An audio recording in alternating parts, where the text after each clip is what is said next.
రాజ్యాంగ పరంగా కొన్ని అంశాలు ఉంటాయి, అలాగే ఇది కూడా కొన్ని అంశాలు ఉంటాయి. దీన్ని ఏ రకంగా పరిగణిస్తుందో రాజ్యాంగ నిపుణులే చెప్పాలి. రైట్. షేక్ బాజీ గారు, కుట్ర ముందే తెలుసు, కుట్ర జరిగింది. మమతాకి ఇంత ఇన్ఫర్మేషన్ ఉన్నప్పుడు ఇదే ఎన్నికల్లో ప్రచారాస్త్రంగా ఇల్లుంటే పోయేది కదా. ఆవిడ ఎందుకని తప్పులో కాలేస్తుంటుందటారు ఆవిడ?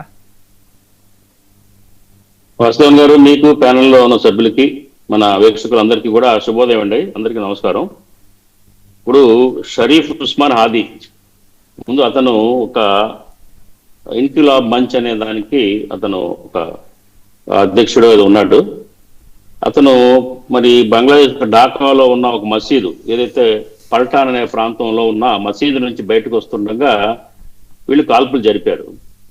ఈ కాల్పులు జరిపిన వ్యక్తుల్లో ప్రధానంగా అతను ఫజల్ అనే వ్యక్తి, ప్రధానంగా ఇతను ఒక రాజకీయ పార్టీతో సంబంధాలు ఉన్న వ్యక్తిగా మరి అక్కడ పోలీస్ ఇన్వెస్టిగేషన్స్ లో తేలింది. అతను ఏంటంటే ముందుగా ఈ హాదీ కదలికల్ని, అతను మసీదులో వెళ్ళటాలు, ఇవన్నిటిని ఇంకొక మూడో వ్యక్తి రూబెల్, ఎవరంటే రూబెల్ అనే ఒక వ్యక్తి సమాచారం ఇచ్చాడు. ఆ మూడో వ్యక్తిని కూడా బంగ్లాదేశ్ పోలీసులు అరెస్ట్ చేశారు. ఇది నేపథ్యం. అయితే ఏంటంటే ఈ అతను మర్డర్ చేసిన తర్వాత వీళ్ళు మరి మేఘాలయ బోర్డర్ నుంచి పారిపోయి ఇండియాలోకి వచ్చినట్టు అక్కడ పోలీసులు, ఎస్టీఎఫ్ ఫోర్సెస్ అరెస్ట్ చేసి ఇవాళ పరిస్థితి ఏంటంటే అక్కడ కోర్టులో హాజరుపడటం, ఎన్ఐఏ వాళ్ళ కస్టడీలోకి తీసుకొని ఇక్కడ ఇండియాలో జరుగుతున్న, నేను ఎందుకంటే ఈ కంటెస్ట్ చెప్తున్నాను, ఇండియా బంగ్లాదేశ్ యొక్క సంఘర్షణలు కూడా మన సబ్జెక్ట్లో ఒక భాగం. ఇవాళ భారత్లో ఈ ఇద్దరు నిందితుల్ని మీద జరుగుతుంది ఏంటంటే దర్యాప్తు, ఇంటరాగేషన్ చేస్తున్నారు. ఎవరి ప్రోద్బలంతో మీరు ఇండియాలోకి దూరారు, మీకు ఇండియాలో ఎవరైనా సహాయం చేసేవాళ్ళు ఉన్నారా, అక్రమ చొరబాటు అనే కేసు మీద మాత్రమే ఎన్ఐఏ వీళ్ళ మీద దర్యాప్తు జరుగుతూ ఉంది. బంగ్లాదేశ్లో మర్డర్ కేసు మీద దర్యాప్తు జరుగుతుంది. బంగ్లాదేశ్ కోర్టుల్లో వీళ్ళ మీద మర్డర్ కేసు మీద జరుగుతుంది. ఇండియాలో వీళ్ళు అక్రమంగా చొరబడి వీళ్ళు ఇండియాలో ఎవరు ఆశ్రయం ఇచ్చారు, మీకు ఫండింగ్ ఎవరు చేశారు అనే కోణంలో ఇండియాలో ఇక్కడ దర్యాప్తు జరుగుతుందండి. ఈ మధ్యలో ఏంటంటే మరి నిన్న జూన్ 2వ తారీఖున మరి ధర్మతలాలో, కలకత్తాలో ఎక్స్ప్లేడ్ అనే ఒక ఫేమస్ ప్లేస్ ఉందండి, ధర్మతల అంటారు దాన్ని. ఆ ప్లేస్ లో మమతా బెనర్జీ 2వ తేదీన, నిన్న కాక మొన్న 2వ తేదీన ఆవిడ ఒక ర్యాలీలో పాల్గొన్నారు. ర్యాలీలో పాల్గొంటూ ఈ బాంబు పేల్చాడు ఆవిడ. ఎందుకు ఆవిడ మాట్లాడాల్సి వచ్చింది ఏంటి అనేది ఒక్కసారి నేపథ్యం చూస్తే, మీరు చాలా కోట్ చేశారు చాలా విషయాలు. తర్వాత బంగ్లాదేశ్, గ్రేటర్ బంగ్లాదేశ్, అవన్నీ కూడా ఏంటంటే మన ఊహాజనితమైన అంశాలు. నేను ఇప్పుడు ఆవిడ డైరెక్ట్ గా మాట్లాడిన అంశాలు అమిత్ షా ఫోన్ చేసి, షేక్ బాజీ గారు దాని దగ్గర నేను కూడా వస్తాను. నేను మాట్లాడిన ప్రతి అంశానికి ఖచ్చితంగా స్పష్టంగా నా దగ్గర ఎవిడెన్స్ లేకుండా నేను మాట్లాడినా. గ్రేటర్ బంగ్లాదేశ్ అనేది ఆవిడ ఆలోచన కాదు. ఆవిడ she wants to achieve that. దానికోసం డీప్ స్టేట్ పనిచేస్తుంది, దానికోసం చైనా పనిచేస్తుంది. మనం వేరే రోజు మన ప్యానెల్లో కూర్చుందాం, మళ్ళీ మాట్లాడుకుందాం సార్. డెఫినెట్ గా I'm ready to discuss on that subject. నేను ఊహాజనిత అంశాలు ప్రస్తావించే ఇవాళ మమతా బెనర్జీ అమిత్ షా పేరు ప్రస్తావించడం, అట్లాగే ఆ మర్డర్ జరిగిన అంశాన్ని ముందే తెలుసని మాట్లాడటం, అవి రివీల్ చేయొద్దు, చెప్పొద్దు, బంగ్లాదేశ్ భారత్ సంబంధాల్లో ఉద్రిక్తతలు ఏర్పడతాయి అని అమిత్ షా గారు సూచించినట్టు ఆవిడ మాట్లాడటం అనే అంశం మీద నేను కన్ఫ్యూన్ అవుతాను.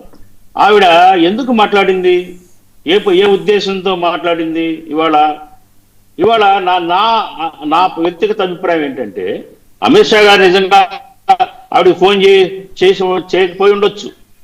నిజంగా అమిత్ షా గారు ఫోన్ చేసి ఉంటే మరి కేంద్ర హోంశాఖ నుంచి ఏదో ఒక వస్తుంది, ప్రకటన వస్తుంది దాని మీద, ఇంత రచ్చ జరుగుతున్నప్పుడు. ఇవాళ ఆవిడ వ్యాఖ్యలు చాలా తీవ్రమైన ఆందోళన రేకెత్తిస్తున్న పరిస్థితులు ఉన్నాయండి ఇవాళ. సో ఆయన ఎందుకు చేసింది? ఆవిడ అస్తిత్వాన్ని కాపాడుకోవటం కోసం. ఆవిడ ఇవాళ జీరో అయిపోయింది. ఇవాళ మమతా బెనర్జీ బంగ్లాదేశ్, వెస్ట్ బెంగాల్లో జీరో అయిపోయింది. పార్టీయే తన చేతుల్లో నుంచి బయటకు వెళ్ళిపోయే పరిస్థితుల్లో ఉంది. ఏదో ఒక సంచలనమైన వ్యాఖ్యానాల ద్వారా మళ్ళీ లైమ్ లైట్ లో రావటం, మళ్ళీ తన పార్టీ బలాన్ని పెంచుకోవటం అనే ఒక కాన్సెప్ట్, ఆ ప్రెస్టేషన్ లో ఆవిడ ఆ రకంగా చేసి ఉంటుందని నేను అనుకుంటున్నాను తప్ప దీంట్లో నిజాలు ఉండకపోవచ్చండి. ఎందుకంటే ఇంత కీలకమైన అంశంలో ఇప్పుడు ఆవిడ ఓడిపోయింది, ఆవిడ ప్రభుత్వంలో లేదు. అమిత్ షా గారు ఎవరికి చెప్పాలి? ప్రస్తుతం ముఖ్యమంత్రిగా ఉన్న సువేందు వాళ్ళకి డైరెక్షన్స్ ఇవ్వాలి. ఆ రోజుల్లో నేను ఆవిడ ముఖ్యమంత్రిగా ఉన్నప్పుడు నాకు చెప్పారు అన్నప్పుడు ఆవిడ అప్పుడు ఏం చేసింది? ఇవాళ టోటల్ గా ప్రభుత్వం, బీజేపీ ప్రభుత్వం ఉంది వెస్ట్ బెంగాల్లో. వాళ్ళ కంట్రోల్లోనే సాక్ష్యాలు, ఆధారాలు, ఎవ్రీథింగ్ ఉంటాయి. వెస్ట్ బెంగాల్ పోలీస్ శాఖ అంతా కూడా ప్రభుత్వ చేతుల్లో ఉంటుంది. అట్లాగే కేంద్ర ప్రభుత్వం యొక్క బోర్డర్ సెక్యూరిటీ ఫోర్స్ వాళ్ళ అధీనంలో వాళ్ళు ఉన్నారు, ఎన్ఐఏ అధీనంలో వాళ్ళు ఉన్నారు. నిందితులు ఎవరైతే ఉన్నారో ఎవరు చేయించారు మర్డరు? ఇవాళ బయటపడాల్సిన అంశం ఏంటంటే ఎందుకు చేశారు వాళ్ళ మర్డరు? బంగ్లాదేశ్ లో ఉన్న రాజకీయ పరిస్థితుల వల్ల, బంగ్లాదేశ్ లో ఉన్న అతను ఎందుకంటే ప్రతినిత్యం గవర్నమెంట్ తోటి పోట్లాడతాడు. అట్లా భారత్ అంటే కూడా వ్యతిరేకం. చనిపోయిన మర్డర్ అయిన వ్యక్తి హాదీకి భారత్ అన్నా కూడా వ్యతిరేకం. భారత విదేశాంగ వ్యవహారాలు, బంగ్లాదేశ్ తోటి ఉన్న విదేశాంగ వ్యవహారాల మీద అనేక సార్లు అతను నిరసనగాలు వ్యక్తం చేశాడు. విద్యార్థి దశ నుంచి కూడా భారత్ అంటే అతనికి ఒక వ్యతిరేక భావన ఉంది. ఒక కోణం అదైతే, రెండో కోణం ఏంటి? అక్కడ లోకల్ ప్రభుత్వం మీద కూడా ఆయన పోరాటాలు చేసిన వ్యక్తి. కాబట్టి ఇతని మర్డర్ ఎవరు చేశారు? భారత్ నుంచి చేయించారు అనే ఒక కోణంలోకి దీన్ని తీసుకెళ్లే ప్రయత్నం, కుట్ర జరుగుతుందనేది ఇక్కడ అర్థమవుతా ఉంది. భారత్కి ఏం అవసరం లేదు, ఇండియాకి ఏం అవసరం అండి? అతను ఎక్కడో అక్కడ ఉద్యమాలు చేసుకున్న వాడిని అతను మర్డర్ చేయించాల్సిన అవసరం ఏమీ లేదు. ఇది ఒక అభూత కల్పన అని చెప్పేసి నేను భావిస్తా ఉన్నాను. కాబట్టి ఏంటంటే ఇక్కడ ఎవరైతే ఇద్దరు ఎన్ఐఏ చేతుల్లో ఉన్నారో వీళ్ళు ఏదైతే భారత్ మీద వస్తున్న ఈ ఆరోపణలు, భారత్ ద్వారానే జరిగిందన్న ఆరోపణలను కూడా క్లారిటీ ఇవ్వాల్సిన అవసరం ఉంది. వాళ్ళ ఇంటరాగేషన్ లో తీసుకొని నిజాలు కత్తించాల్సిన అవసరం ఉంది. కేవలం బోర్డర్ దాటి ఎందుకు వచ్చావు, బోర్డర్ దాటి రావడానికి నీకు ఆశ్రయం ఎవరు ఇచ్చారు, నీకు డబ్బులు ఎవరు ఇచ్చారు, నువ్వు ఆ మర్డర్ చేసిన దానికి నీకు ప్రోత్సహించింది ఎవరు, ఇండియాలో వాళ్ళు ఉన్నారా, ఇది కాకుండా క్లారిటీ ఏంటంటే నిజంగా వాళ్ళు ఎందుకు ఈ మర్డర్ చేయాల్సి వచ్చింది. ఇప్పుడు ఒక వాదన ఏంటి? అతను ఫజల్ ఎవరైతే ప్రధాన నిందితుడు షూటర్ ఉన్నాడో అతను ఏమంటున్నాడు? నాకు ఈ మర్డర్ సంబంధం లేదు, నేను చేయలేదు, నన్ను రాజకీయంగా ఇరికించారు అని అతను వాదిస్తా ఉన్నాడు. ఎవిడెన్సెస్ ఎక్కడ ఉంటాయండి? బంగ్లాదేశ్ లో ఆ మసీద్ దగ్గర అక్కడ సీసీ ఫుటేజ్ కవరేజ్ కానివ్వండి, అక్కడ వీళ్ళ కదలికలు కానివ్వండి, వీళ్ళ సెల్ ఫోన్ డాటా ఇన్ఫర్మేషన్ కానివ్వండి, డిజిటల్ ఎవిడెన్సెస్ ని అక్కడ ప్రభుత్వం తీసుకోవాలి. అక్కడ ప్రభుత్వం దగ్గర ఉంటాయి. ఇక్కడ ఎన్ఐఏ దగ్గర అవి తెప్పించుకోవాలి. ఇంటర్ కంట్రీస్ ఏదైతే ఈ నేరాలు జరిగినప్పుడు ఈ సాక్ష్యాధారాల్ని మార్పిడి తెచ్చుకోవటం, ట్రాన్స్లేట్ చేసుకోవటం అనేది ఒక పద్ధతి. ఆ పద్ధతుల్లో ఇవాళ ఇండియాలో ఇంటెగ్రేషన్ జరిపి నిజాలు బయట పెట్టాలనేది నా ఉద్దేశం. ఎందుకంటే బంగ్లాదేశ్ ఏమంటుంది? వాళ్ళిద్దరు మాకు అప్పచెప్పండి, మేము ఇంటరాగేట్ చేసుకుంటాము, మా దేశంలో నేరం చేసి పారిపోయారు మీ దేశానికి అనే వాదిస్తా ఉంది బంగ్లాదేశ్.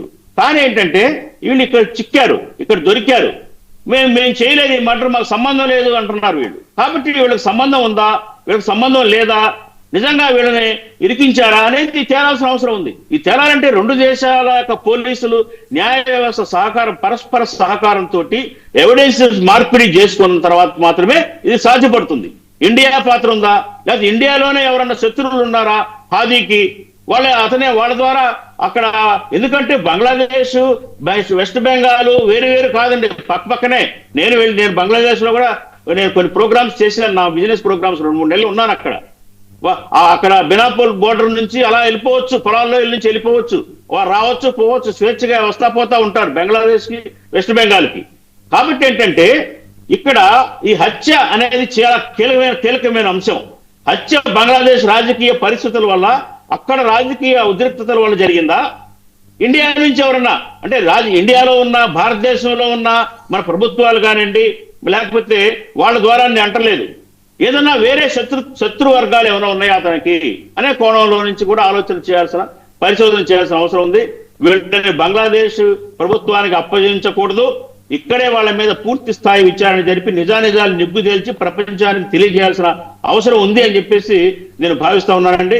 ఇకపోతే ఏంటంటే మమతా బెనర్జీ గారు ఎంత ప్రయత్నం చేసినా, ఎంత గింజుకున్నా, ఇలాంటివి ఎన్ని చేసినా కానీ ఆవిడ పట్ల ప్రజల్లో ఏవగింపు పెరుగుతుంది తప్ప ఫలితమే ఉండదు. మనం సామాన్యులు మనమే ఇట్లా క్వశ్చన్ చేసుకున్నాం, సామాన్యులు కూడా ఇదే క్వశ్చన్ చేస్తున్నారు. అమ్మా నువ్వు ఇవాళ ఎందుకు మాట్లాడుతున్నావు? ఎలక్షన్ ముందు నీకు తెలిసినప్పుడు ఎందుకు మాట్లాడలేదు? మార్చిలో జరిగిన ఈ సంఘటన ఇవాళ జూన్లో ఎందుకు మాట్లాడుతున్నావు నువ్వు, నీకేం అవసరం అని ప్రజలే ప్రశ్నిస్తున్నారు అక్కడ, ఆ ప్రజలే క్వశ్చన్ చేస్తున్నారు అక్కడ. కాబట్టి ఏంటంటే ఆవిడ ఏం చేసినా గానీ ఆవిడ రాజకీయ సన్యాసం తీసుకొని సైలెంట్ గా ఉండటమే ఆవిడ గౌరవంగా ఉంటుంది అనేది నా ఉద్దేశం. ఇక ఎట్లాంటి కుయుక్తులు స్ట్రీట్ ఫైటర్ గా ఎన్ని చేసినా చేసుకున్నా కానీ ఏమి లాభమే ఉండదు. ఎందుకంటే పూర్వం ఒకప్పుడు స్ట్రీట్ ఫైటర్ గా పేరుంది తనకి, ఇవాళ తను స్ట్రీట్స్ లోకి వెళ్తే జనమే చీపురు కట్టలతో కుట్టే పరిస్థితి ఉంది వెస్ట్ బెంగాల్లో. సో ఏంటంటే మమతా బెనర్జీ ఈ విషయంలో ఏం మాట్లాడినా కానీ సక్సెస్ కాదని, దాని ప్రభావం పెద్దగా ఏం ఉండదనేది నా ఉద్దేశం.